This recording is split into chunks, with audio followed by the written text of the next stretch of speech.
ایک نظام ہوتا ہے کتابوں کے اندر، اور کتابیں بڑی دلچسپ چیزیں ہیں. اور میرے لیے یہ بات کہنا تھوڑا فرق اس لیے ہے کیونکہ مجھے کتابیں پڑھنا بہت مشکل لگتا ہے، اور اب کیونکہ اب میرا کام ایسا ہے کہ مجھے کتابیں پڑھنا ضروری ہے، اس کے بغیر میں خدمت میں اس طرح سے گرو نہیں کر پاؤں گی. سو میں آپ سب سے بھی یہ بات گزارش کروں گی کہ ہم سب کتابیں پڑھنے کی عادت ڈالیں. کتابیں پڑھنا ہمیں ہمارے ایمان کو مضبوط کرتا ہے. اور ریسنٹلی میں نے بھی ایک ریکارڈ توڑا ہے، میں نے بھی چند ایک بکس ختم کی ہیں اور میں نے بھی بکس پڑھی ہیں، اور بکس کے اندر میں نے کہا بہت طاقت ہوتی ہے.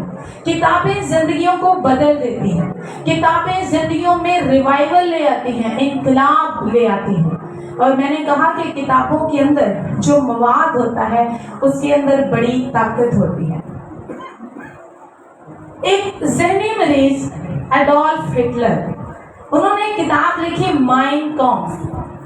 ان کی اس کتاب میں انہوں نے نازی فلسفے کو لکھا جس میں وہ یہودیوں کو ناپسند کرتے ہوئے اظہار کرتا ہے.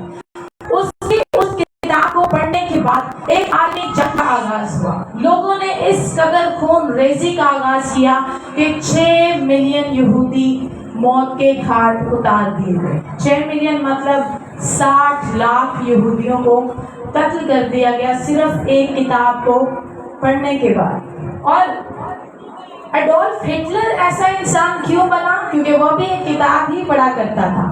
وہ کتاب پڑھتا تھا نیٹسے کی کتابیں. نیٹسے ایک ایسا فلاسفر تھا جو پرورٹڈ ایتھیسٹ تھا، جو خدا پر ایمان نہیں رکھتا تھا. وہ دہریہ تھا، اور حتیٰ کہ وہ یہ بھی کہتا تھا کہ خدا تو بڑی دیر کا مر چکا ہے اور لوگوں کو پتہ بھی نہیں. ہاں، خدا نے زمین آسمان کو پیدا کیا لیکن اب وہ ختم ہو چکا ہے، اس کا وجود نہیں ہے. اب نیٹسے نے جو کتاب لکھی مین اینڈ سپر مین، اس میں اس نے خدا کے نہ ہونے پر لکھا. اور چونکہ یہودی اس دور میں ایسی قوم تھی جو خدا کے وجود کو بڑا اسٹرانگلی مانتے تھے، اور اس کتاب کو پڑھنے کے بعد ہٹلر نے مائن کامف لکھی، اور مائن کامف کو پڑھنے کے بعد 6 ملین یہودیوں کا خون کیا گیا. صرف یہی نہیں، کارل مارکس نے بھی ایک کتاب لکھی ڈاس کیپیٹل. اس کتاب میں اس نے منفی خیالات کا اس قدر اظہار کیا کہ اس کتاب کو پڑھنے کے بعد لوگوں نے بہت سے لوگوں کو اپنے غلام کر لیا، حتیٰ کہ ان کو قتل بھی کیا، یہ سوچتے ہوئے کہ یہ ہمارا حق ہے، یہ ہمارا رائٹ ہے. کیونکہ کتابیں میں نے کہا ہماری زندگیوں پر اثر پیدا کرتی ہیں. پھر چارلس ڈارون، سائنس اسٹوڈنٹس جانتے ہوں گے، انہوں نے ایک کتاب لکھی اوریجن آف اسپیشی، زندگی کا آغاز. اور انہوں نے اس میں لکھا کہ انسان کو کسی خدا نے پیدا نہیں کیا بلکہ انسان جانوروں کی بہترین حالت ہے. ہم 3000 سالوں میں جا کر انسان بنے ہیں، پہلے جانور تھے.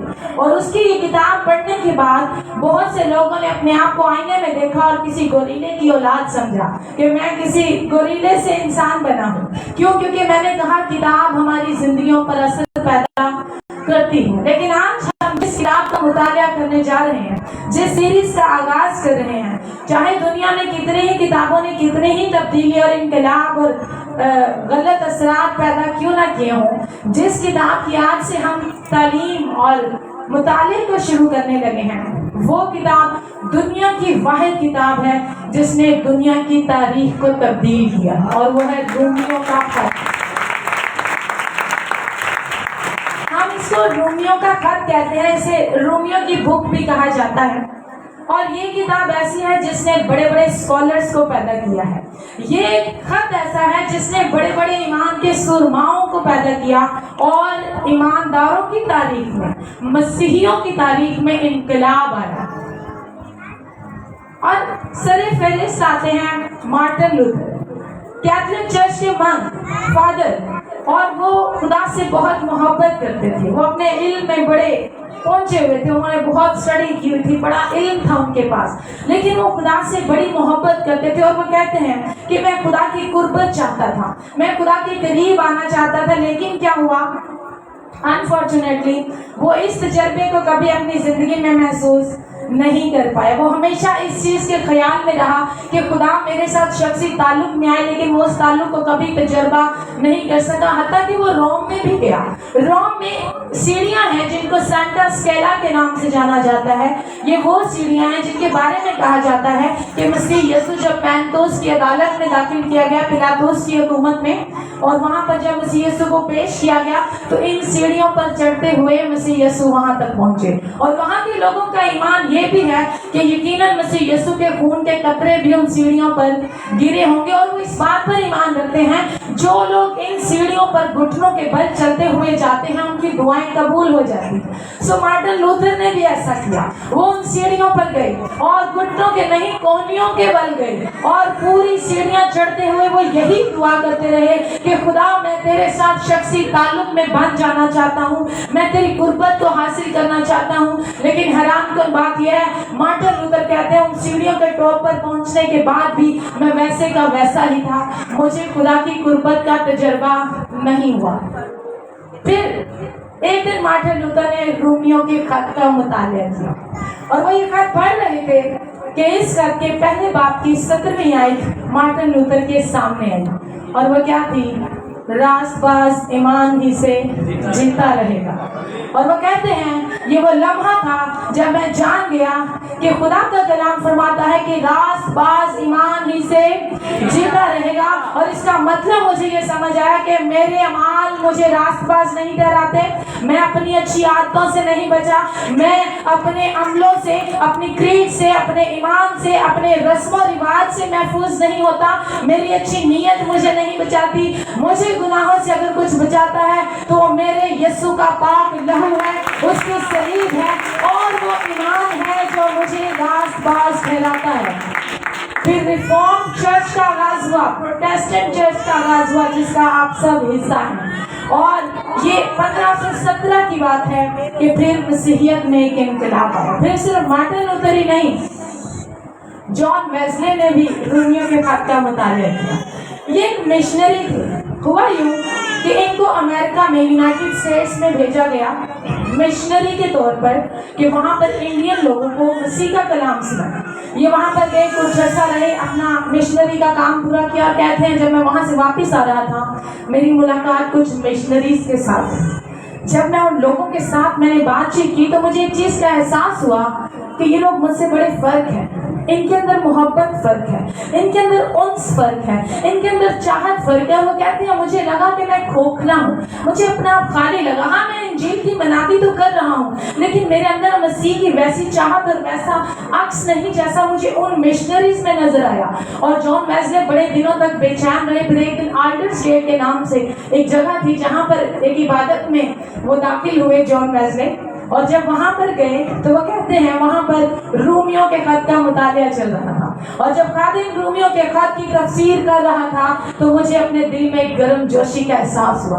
مجھے احساس ہوا کہ آج یہ لمحہ ہے کہ میں جان گیا کہ مسیح میری خاطر ہوا ہے, اور اب میں خدا کے ساتھ ایک بہترین تعلق کو استوار کر سکتا ہوں. اور جان ویزلے کی زندگی تبدیل ہوئی.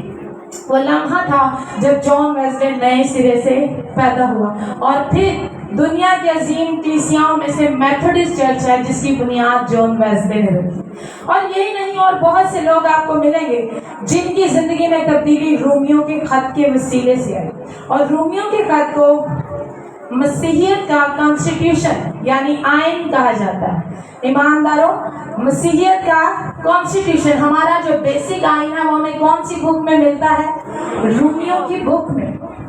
اور اگر ہم اس بک کی بات کریں تو پولس رسول نے, مقدس پولس نے یہ خط کرنتھس سے رومیوں کی کلیسیا کو لکھا. اور یاد رکھیے گا کہ رومیوں جو تھے, رومنز جو تھے, روم جو تھا اس دور کی سب سے اسٹرانگ حکومت تھی. اور رسول نے یہ خط اس کلیسیا کو لکھا جو اس دور میں بڑی ایکٹیو تھی. اور رسول نے جب یہ خط لکھا تو کوئی نہیں جانتا تھا کہ یہ ایک خط مسیحیت کو پوری دنیا میں کتنا مضبوط مذہب بنا دے گا. اور اس خط کے باعث یہ ممکن ہوا. اور اگر ہم اس خط کی آؤٹ لائن کو دیکھیں,